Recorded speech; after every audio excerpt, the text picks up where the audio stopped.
Por si no nos vemos luego, buenos días, buenas tardes y buenas noches. Por si no nos vemos luego, buenos días, buenas tardes y buenas noches. En el día de hoy, en Ser, Es ser. Percibido. Hablaremos un poquito, algo sustancioso del gran Samuel Beckett.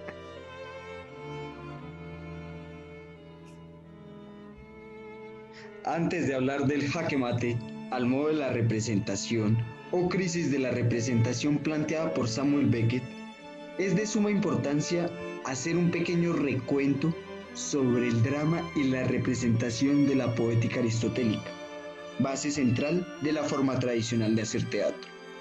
Según la poética aristotélica, existe la tragedia y la comedia. La tragedia es la imitación de una acción elevada y también completa en sí misma, enriquecida en el lenguaje. Presenta una forma dramática, es trama y combinación de incidentes. Los personajes son superiores, espíritus nobles. La comedia es la imitación de los hombres peor de lo que son. ¿Peor? Algo ridículo, un error o una deformidad, personajes comunes, espíritus inferiores. Uf. Samuel Beckett fue un dramaturgo influyente del siglo XX. Después de él, el teatro ya no sería igual, claro que no. Fue un autor que desde sus inicios exploró los límites del lenguaje y nunca ocultó su pesimismo sobre la condición humana.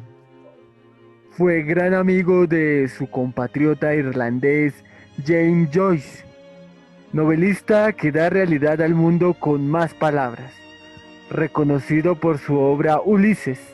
En Contracorriente, Samuel Beckett propone el camino en la literatura de sustraer palabras al lenguaje, el despalabre. ¿O despalabras?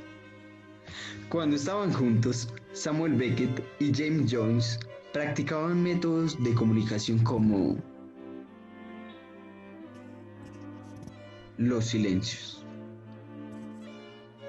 Para poder entender cuál era el significado sentido de la obra de Samuel Beckett, es necesario conocer un poco todas sus obras, las cuales tienen una lógica del autor sobre lo real impresa en sus personajes, historias y narrativas.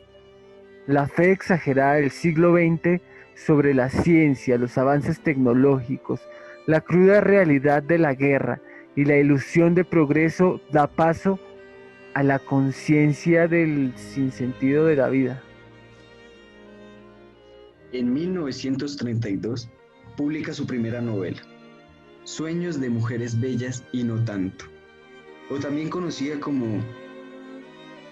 Sueño con mujeres que ni fu ni fa.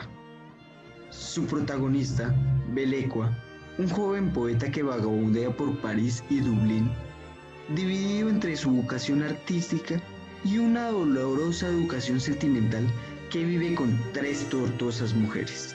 Ja. De regreso a la capital irlandesa, 1934 publica More Pig Than Kings, que se traduciría algo así como más pinchazos que patadas, traducida al castellano como Belacqua en Dublín.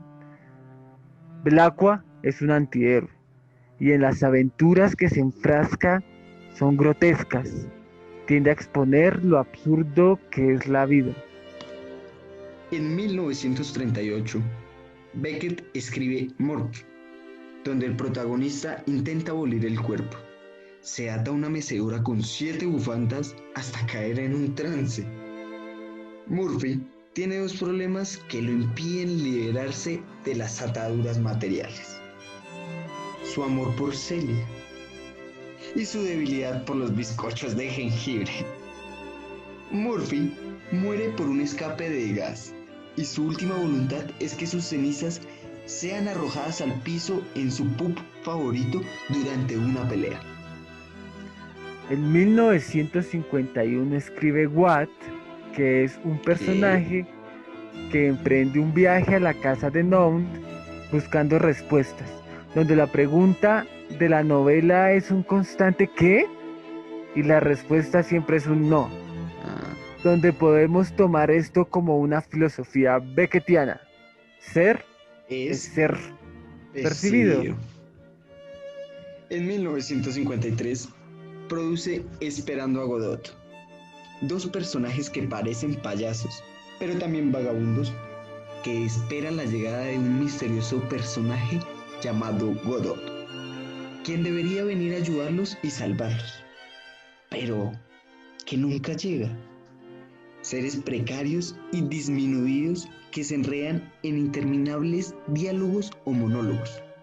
Les cuesta recordar y mantener la coherencia y mientras esperan inventan juegos.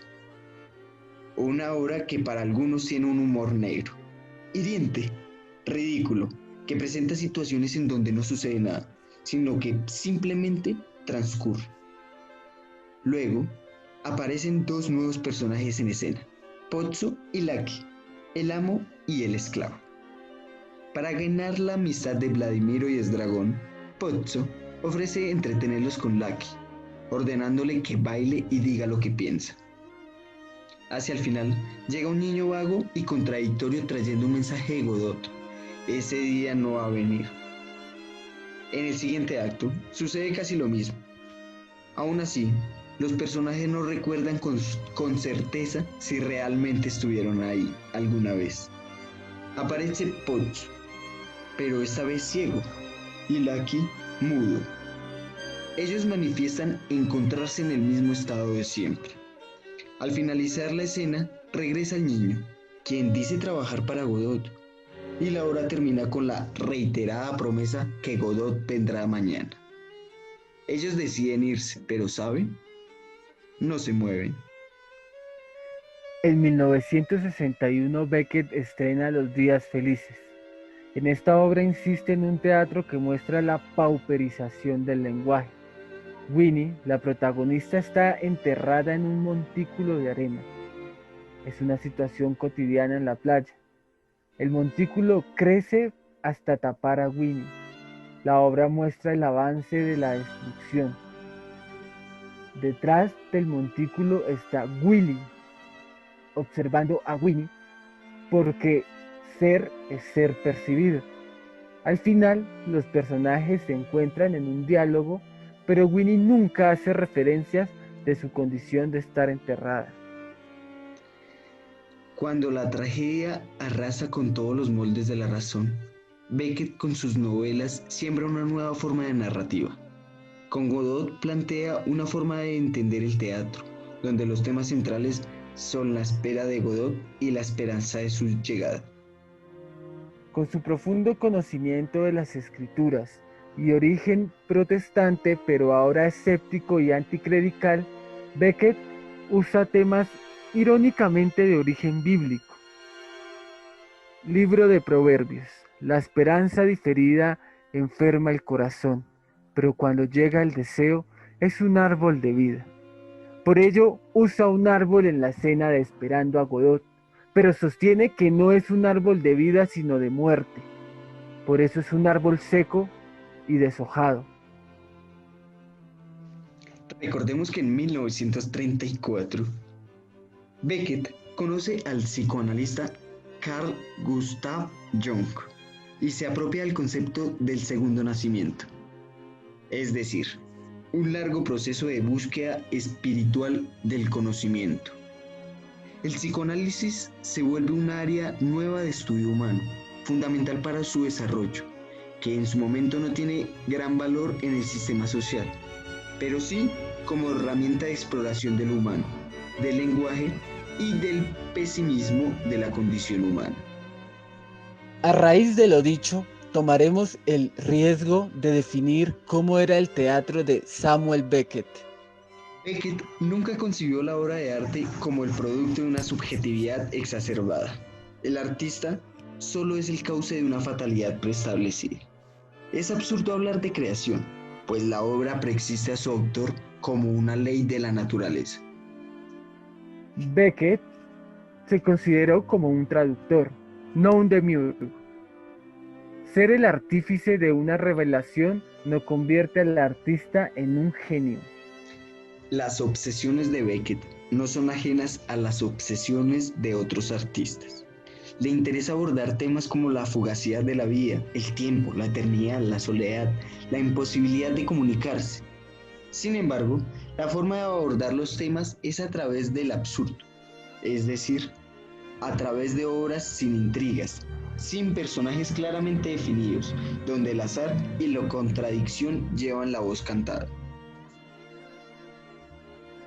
Los personajes se cuestionan la existencia y parecen estar a la espera del desastre. Están aislados en el espacio y el tiempo, como una conciencia que traspasa la realidad, pero al mismo tiempo están sumergidos en ella. Carecen del carácter para afrontar por ende, se desplaza la acción a una forma de reflexión constituida desde la palabra. En el teatro de Samuel Beckett, la comedia y la tragedia se encuentran continuamente para evidenciar la condición humana. Beckett desarrolla narraciones trágicas para personajes con espíritu inferiores. El deseo de los personajes es la necesidad de un destino. El destino se transfiere a una noción de deseo. Beckett se propuso demostrar que con la literatura se podía expresar con máxima honestidad el dilema humano. Las obras responden plenamente a las características que definen el teatro de lo absurdo. Puesto que este mundo carece de sentido, se trata de hacer una representación absurda del absurdo que rodea al hombre. Y esta forma de expresión se plasma en un doble plano. En las situaciones y en el lenguaje, se presentan situaciones ilógicas, acciones incoherentes, se mezcla lo grotesco y lo trágico, el humor y el escarnio, pausas y silencios constantes. A ello se agrega un lenguaje igualmente absurdo que debe mucho al surrealismo, frases sin sentido, preguntas inesperadas, preguntas sin respuesta, respuestas incongruentes, balbuceos, repeticiones penosas, monólogos incoherentes, banalidades inoportunas. Los diálogos del teatro de lo absurdo se sirven de un lenguaje que parece desintegrarse, como si fuera un instrumento inservible para la comunicación o para explicar racionalmente el mundo. Para finalizar, usaremos un corto fragmento escrito por Harold Pinter, actor que protagonizó en el 2006 la última cinta de Crabbe de Samuel Beckett. Es el más valiente y despiadado escritor disponible, y entre más me restriega la nariz en la mierda, más se lo agradezco. Él no me hace perder el tiempo, no me tima, no me hace guiños, no me ofrece ningún remedio, ni camino, ni revelación, ni una vasija completa de migajas. No me vende nada que yo no quiera comprar. Le importa un comino si compro o no. Ni se pone la mano en el corazón. Bueno, compraré sus mercancías. Las aceptaré completamente, porque no me deja piedra sobre piedra ni deja un gusano solitario. Bueno, muchísimas gracias a ustedes, teleoyentes, por escuchar esta transmisión. Ahora dejaremos de ser. Y recuerden que ser Es ser. percibido. Con ustedes, Anderson Maldonado y Daniel Salazar. Muchas gracias.